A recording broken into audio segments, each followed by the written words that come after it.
Wydrukowaliśmy słupa! Wykorzystaliśmy do tego celu PLA Defilament. Wybraliśmy kolory pasujące do naszego logo, czyli Traffic White oraz Midnight Black. Na deskę poszło 13 kg filamentu, a akcesoria to kilogram czarnego PLA oraz trochę poliuretanu na elementy gumowe. Dodatkowo stwierdziłem, że przyda mi się eleganckie wiosło z filamentu PLA Magic Silk Aurora Bloom. Poszło około 600 gramów. Deska wymagała sklejenia oraz pokrycia żywicą epoksydową dla 100% szczelności. Niestety podczas druku warstwa po warstwie istnieje możliwość, że powstanie szczelina między nimi powodująca przeciek.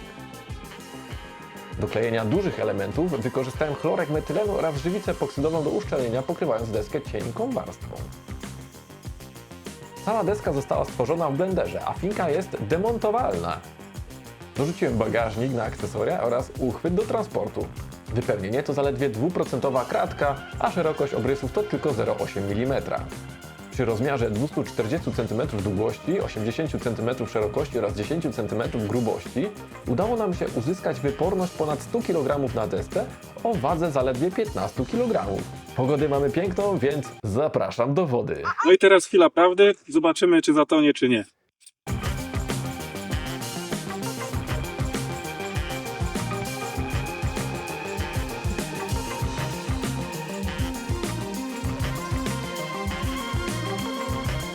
Jak widzicie, SUP pływa i nie tonie.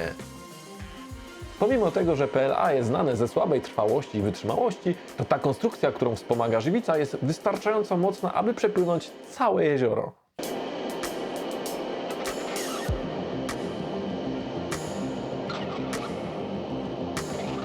Macie pomysł na jakiś kolejny szalony projekt? A może mam coś przetestować? Napiszcie to w komentarzu.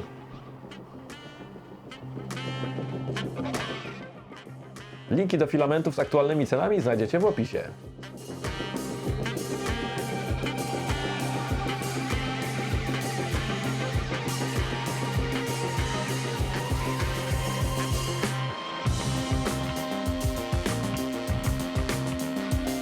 Zmieńmy postrzeganie filamentów i testujmy je do granic możliwości.